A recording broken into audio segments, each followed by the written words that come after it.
Hey guys, welcome back to the channel. Today we are going to be talking about Submarine by the Marias.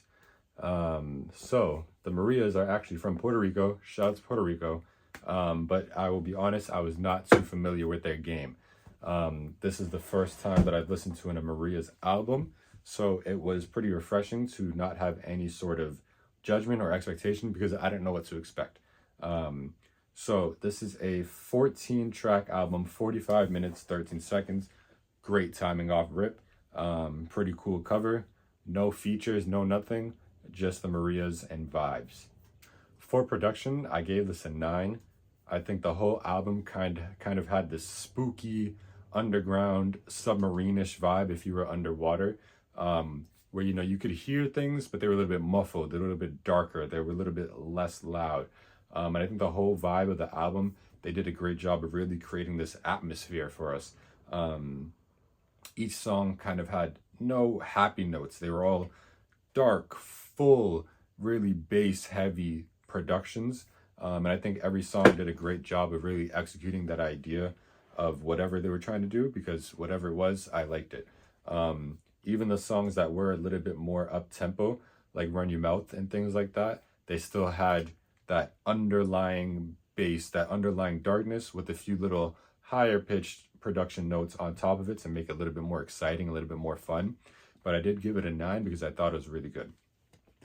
For vocals and lyrics, I gave it a 4 for vocals, a 3 for lyrics. The 3 for lyrics, it's hard to get a 5 when you're not talking a lot. Obviously, albums like this are going to be chorus heavy and things like that. But there were a few moments where they were really writing that pen. Like Love You Anyway is obviously a chorus heavy song, but the verses on it are short, but they're good.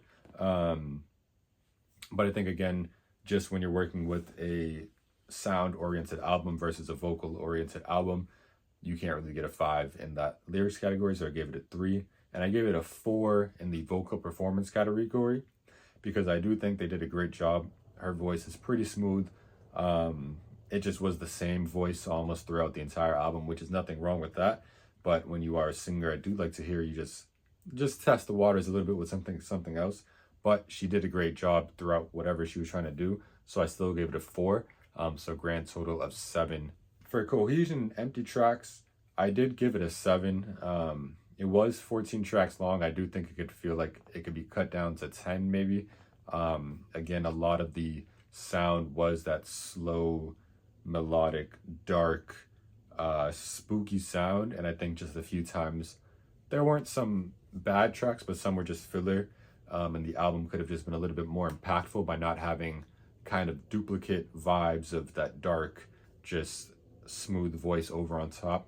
But a 7 is not too bad, because I do think for quality and care, I gave it a 10. It did really feel like they put their foot in the mud and really wanted to create a soundscape that they wanted to fit whatever they were going for, and I do think they did a great job at that. Again, I wasn't familiar with the Marias, and I haven't listened to anything else that they've put out, so this is my only dose of the Marias, but I think they did a pretty good job. So all of those categories, 9, 7, 7, 9, and 10, giving them an 84 total, so a solid B across the board. I think this is a great grade for that album.